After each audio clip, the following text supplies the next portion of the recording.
to the third ever live edition of Over a Pint. So we got a couple great guests here today, and we're going to talk about kind of using charity in your business. So first up, we'll go, why don't you introduce yourself? Hi guys, I'm John Ross Parks from the Bay of Quinte area, so Belleville, Prince Edward County. I have a small team of 5 and an admin down there, and you might have heard about my fundraiser that I did on a roof. And I live streamed it to the internet and raised $32,000 for the Shelter Foundation. You're here. Shaved off his eyebrows and everything. And how about you? I'm Vince Mirabelli from Remax First Choice Realty in Thunder Bay, Ontario. And so Vince was nice enough to ship in beer for this from Thunder Bay.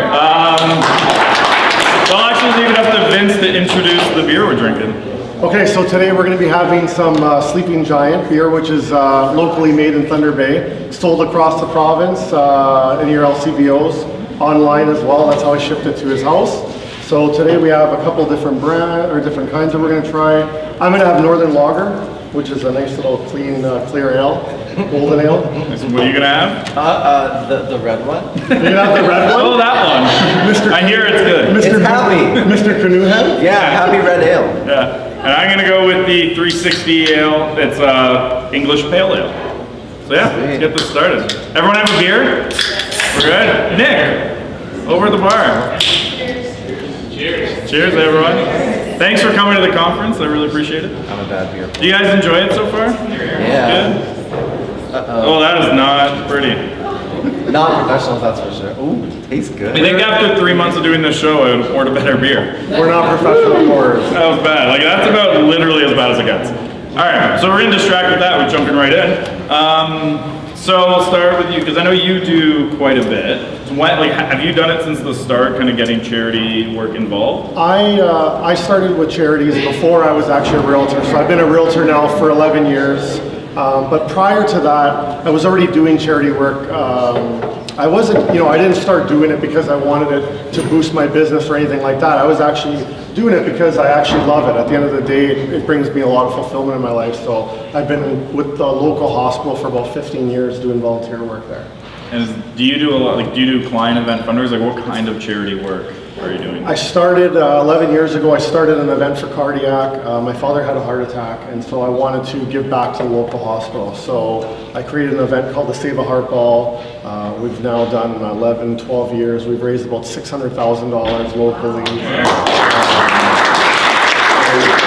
And that's where I got started there. I've been volunteering with them for 15 years. I started in a bachelor auction, actually. How much did you go for? I can't remember, a couple $1,000s back then, but that's how I started. And then from there, they pulled me in and started doing some fundraising. So that's awesome. And how about you? Like, what have you been doing in your business? So I was kind of, as soon as I got in the business about 12 years ago, my grandma, who's a huge fundraiser, kind of forced me into constantly doing stuff for the Shelter Foundation through Royal LePage, and it just became a part of my everyday practice. So it's every single year we do at least one major fundraiser, and it's actually become part of the culture of the team. Diane, the new team member, she probably doesn't know this yet, but one of my goals with the group actually is each of the team members, I want all of us to be in different organizations in the community, finding your own interests and ways to give back. So I know like you did the Shelter Foundation now. Yeah. For your team, like, are you letting them 100% decide who they want to work with, or how do you go about picking which charities to support? So with the 2 new people, we're not quite there yet. We're still working through training and stuff. But so far with the family, and that's what my team is a family team. Everybody does what they want to do. It just so happens we feel really passionately about the Shelter Foundation. Yeah. But like I'm involved with, I'm the chair of Pride, which is a huge organization in our area, and is it right now? It actually just happened last week. We had our biggest one yet. So, sweet. And one of the initiatives we just launched with them is a scholarship. So we got seed money from the 100 Women Who Care, which is another cool concept. So we're doing a $2,500 scholarship every year for LGBTQ and allied youth in the community. Absolutely not related to real estate at all, and that's the whole point. We don't do it because of trying to get business out of it. That actually just happens on its own because you're out there meeting and talking to people and helping people. But if you're out there doing it for the wrong reasons, they're gonna know right away. Yeah. I mean, how did you decide to get involved with the group you did? Well, back when, one of the other charities I'm involved with is a charity called Camp Quality, and it's children with cancer. And so my father was, after he's had a few medical ailments, but after his heart attack, he was diagnosed with prostate cancer. So I wanted to do something to give back, and I really love children. I don't have my own, but I enjoy being around them. So I signed up to be with Camp Quality. And so I started with a child who, at 6 years old, was diagnosed with cancer. And I've been volunteering there for 11 years. And once you're 18, the child is done. So I got 2 more years left, and I've had the same child since he was 6. And we've had a really great relationship, not just at camp, but outside as like a big brother charity as well. So how much time do you say, like in a given week or month, are you guys investing in kind of like doing charity work? Between board meetings and actual events, probably 8 to 10 hours a month in meetings, which it adds up when you're involved in a lot of things. How many different organizations is that split across? 4. How about you? I'm doing probably about 20 to 30 hours a month between volunteer. I do everything from volunteer at the hospital in pediatrics to sitting on the board of the hospital for 9 years, sitting on the board of Children's Wish Foundation. So I'd say about 20 to 30. Now I'm chairing the new cardiac campaign because we're going to be bringing open heart surgery to Thunder Bay. The Peter Monk Cardiac Center here in Toronto is opening up a center in Thunder Bay. So we have to raise $10 million, and they put me as the chair of the under 40 group. I'm still 38, so I got a year and a half to raise $10 million. You can do it. So maybe next year will be something to support that. Yes. They'll be still under the 18 months. That's crazy. That's a lot of money. Where are you Yes. now? We are at the halfway point. Oh wow. So it's not just my group. There's obviously an older group, but they threw me into the younger group. So Awesome. And then just so you guys, if you guys want to ask questions, that's again one of the great things about doing a live event. If you have any questions you want to ask them, just put up your hand and we'll join you. And all I'll probably do is just repeat the question. So you get the rest of everyone can hear it, and then so my mic picks it up too. So anyone have any questions before we keep going? Yep. How do you tastefully leverage your community involvement to your real estate business? I get to go on the hot seat. I don't really push it in people's face because, like I said, I was doing that before I was in real estate, and I can tell you right now that if I had a choice, I would drop real estate and just do humanitarian work because I get more fulfillment out of that than I do in real estate. I feel like us as realtors, we are in one of the best businesses that we can actually help people. So, I mean, I'll get realtors that'll say to me, Vince, how do I get involved in something? They want to get involved, and I tell them, like, pick a charity that is close to your heart. Like, if a family member's had cancer or cardiac, then help out. I get realtors that, oh, Vince, I signed up for this charity, but I'm not getting any business out of it. And I'm like, well, why did you sign up? They just picked one because they looked like it was fun. And I'm like, people read through that and they know if you're not sincere about it. Like, the stuff you're doing, like my stuff for cardiac, my father had a heart attack, prostate cancer, that's why I'm involved with that. Children, I love children. So all that stuff is really sincere. I don't really leverage the business part of it. A lot of the business does come to me because of it. I feel like though the business that I do gain from it, I also lose because every hour that I'm volunteering, I'm losing by not selling houses. I've actually lost clients in the past they've said, you're too busy. They feel like if their house isn't selling, well, then it's because I'm doing too much charity work and not concentrating on their house. So I can tell you that as much business as I've gained, I've lost. That was actually one of the big motivating factors for me starting the team and expanding outside of my family is because you can only do so much as a person. And if you care about a whole lot of different things, something has to give. So that's what prompted me to bring on more people so that I don't have to compromise the things that make me awesome and that make me happy for the business, because the business comes from it. I mean, people like people love to talk about good things people are doing in the community. So you don't have to push it out there. You don't have to put it all over every piece of social media every time you do everything or you get an accomplishment. Other people will recognize you, and I personally, I respect other people's opinions more than their own opinion of themselves. And so if you just keep doing good work, you're going to get the press and you're going to get recognized, and maybe you won't, but you'll feel good about it. a lot of it I think is karma. It's not really, like if you look at my social media, you'll probably see maybe 10% of what I actually do in the community. Because a lot of it, like I said, I don't want to push it out there. A lot of the charities do like to take advantage of the fact that they do have a young person helping out. So they will actually take me and promote me when I don't really want to, but they want to use that leverage themselves. So. All right. So like how much, like can you attribute a certain amount of business each year to that charity work? I don't even know, because like I said, I gain some, but I lose business. So it like balances out. At the end of the year, I don't know. I mean, I'll get leads here and there. I've also sat on boards and had other board members buy houses. Not for me. They come home and they're, oh, I bought a house last week, and they didn't even say a word to me. And then I get other people that everyone in that charity comes to me because they want to support me because I support the charity. So it's like a 50-50 there. I can't say an actual dollar figure, but like I said, I put my head down and just do the work. I don't look at how much business I'm getting from it. If you just do it, good things will come to you. Do either of you like donate a percentage of every sale?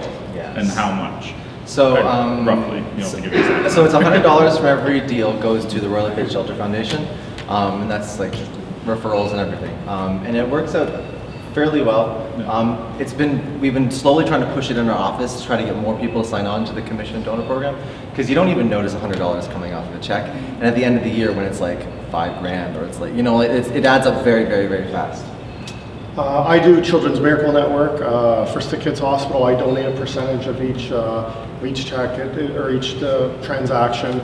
Works out to about 5 to 10, probably 10,000 a year just on that.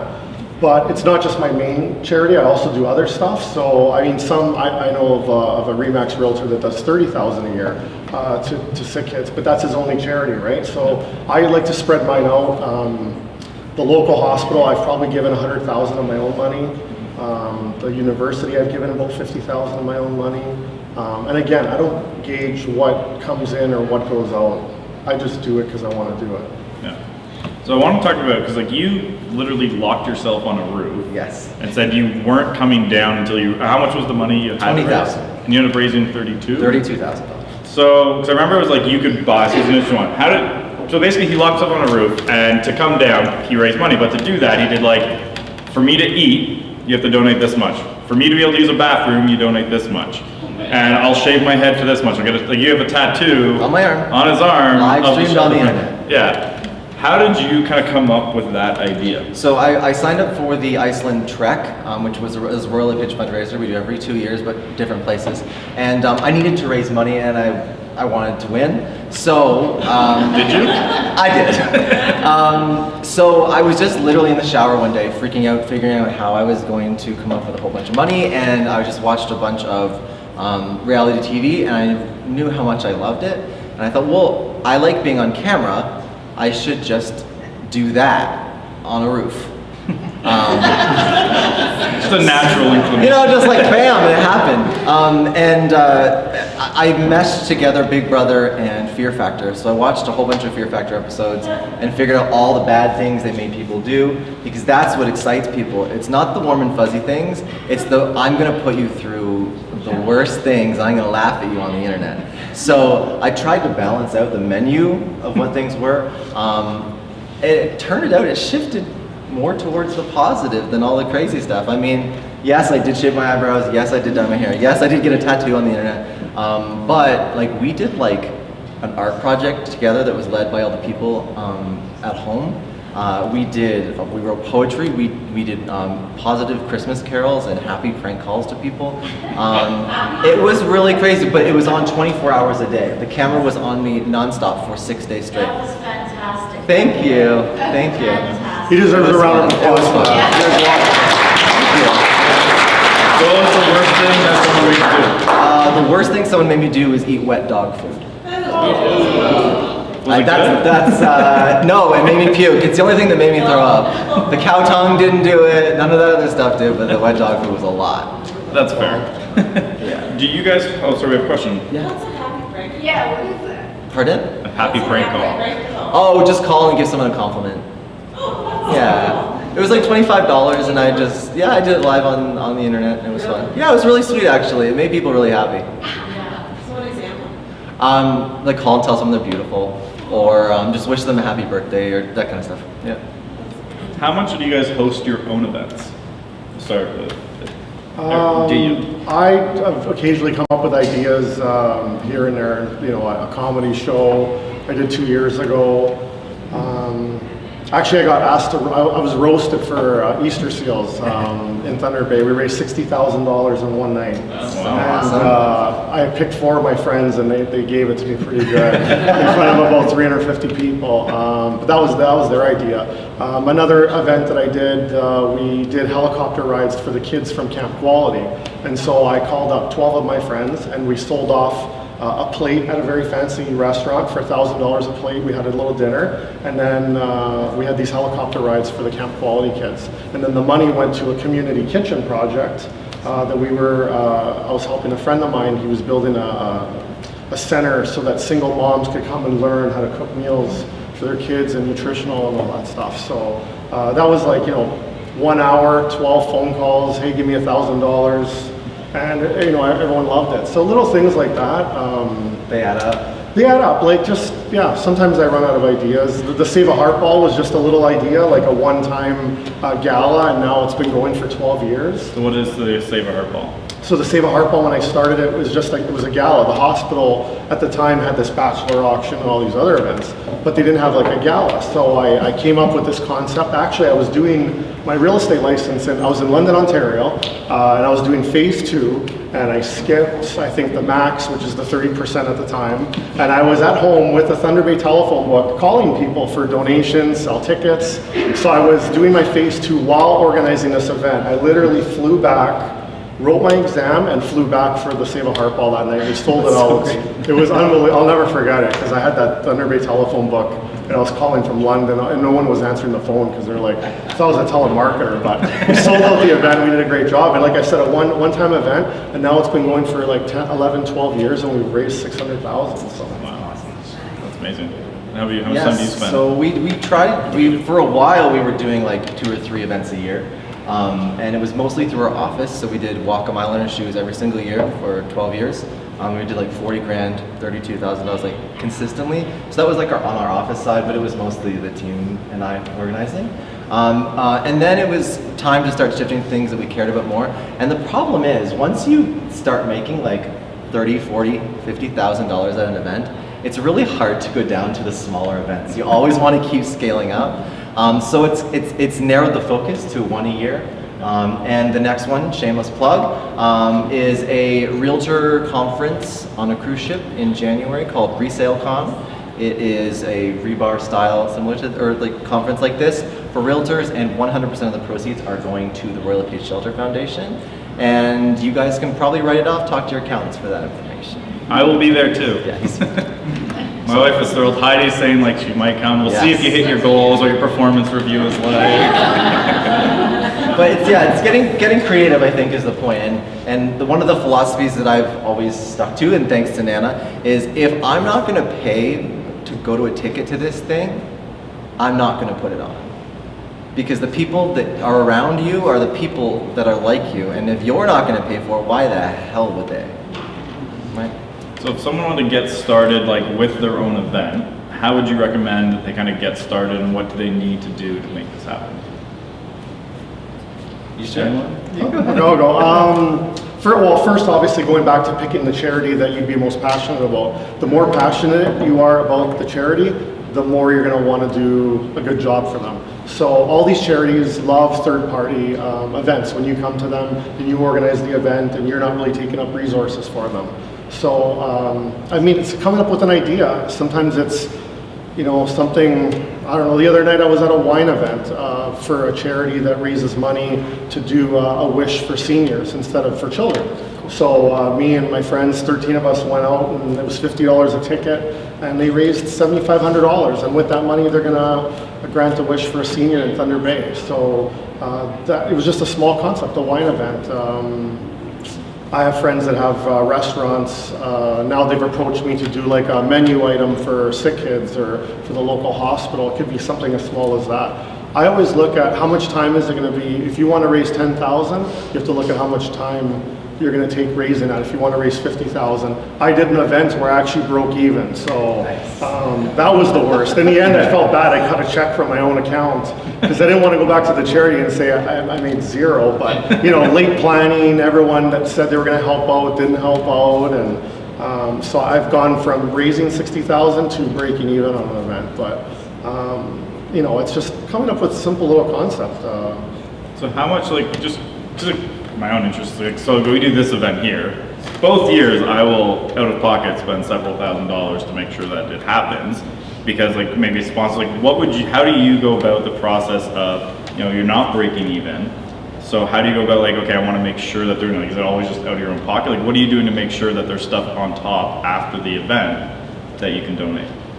I line up sponsors ahead of time, so I have a lot of big clientele that have deep pockets, so I mean it's a two-way street. They've made me money, I've made them money, so they're the first people that I hit up. Going into an event now, I make sure that I have a certain amount of sponsorship money so that even if the event doesn't do as well as it was supposed to, there's still some money there for the charity. A lot of people are scared to ask for money, but that's what I meant by we're in a business where it's so easy. A lot of the committees I'm involved with, people are scared to ask for money, but I'm not scared. Like, we're out there selling real estate, and we're asking people to buy their biggest transaction through us. So for me to call up one of my clients that I know has the money and say, hey, can you give me $5,000 and you're the title sponsor for this event, it's not hard. I mean, I don't think anyone in real estate should have any fear of doing anything like that. And I think you'll probably agree that most of these committees are made up of people that are only doing it because they have so much passion about whatever that cause is. And generally speaking, those are not salespeople. Hate to burst the bubble. So if you come in as a salesperson and that's what you do is talk to people, you are so valuable to these committees, whether it be you're volunteering or you're actually sitting in a director role or through leadership.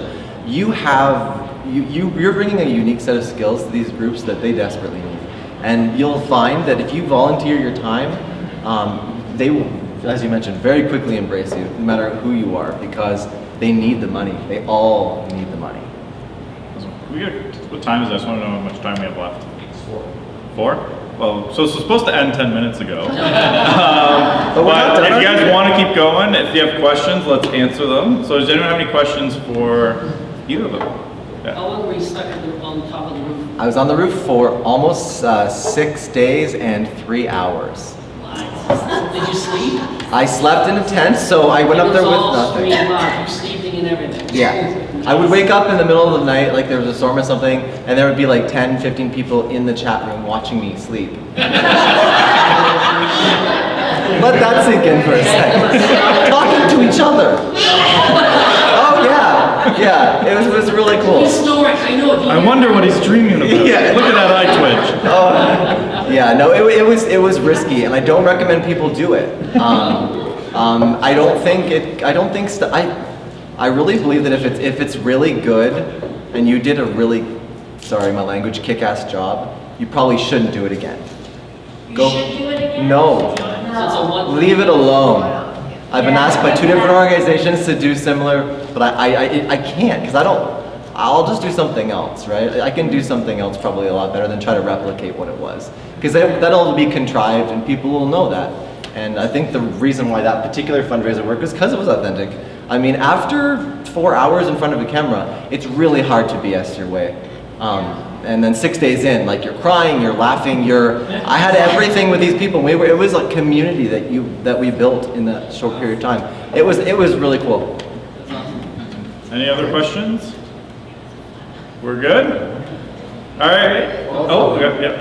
I guess on the accounting side, right, when you're talking about the raising the money and stuff, do you encounter tax issues or like nonprofit organization type issues, or do you guys have other people deal with that, or you deal with existing foundations? I make it really easy. If I'm doing third party, I'm funneling all the money right through them instead of sending it through me, because then it becomes a big accounting fiasco and Revenue Canada fiasco. So anything I can do to make it easier, I do, straight checks to them, or whether it's online or my birthday party, I just asked people, like instead of taking gifts, I did a 30th and 35th birthday party, and I raised 15 grand at one and 20 grand at another. I just put an online link and said, here, donate straight, I don't want any gifts.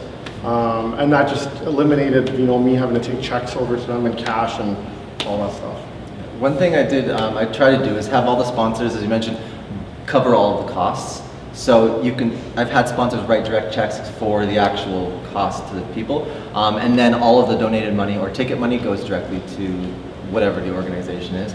A lot of the big organizations already have online platforms set up, and as long as you let them know in advance and you sit down with them and you use the right branding, they'll give you whatever you need because they need it. Yeah.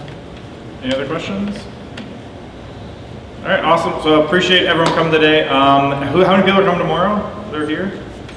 All right, so we're gonna be about 9 a.m. We're gonna get started. A little bit different. We're gonna set up the room a little bit differently. I think it's gonna be really good. Tonight, 7 o'clock at Twist Martini Lounge. Again, we're buying the first round. After that's on you. But go take some time, enjoy yourselves, and I really appreciate you guys joining us, and thanks for shipping in the beer. Cheers.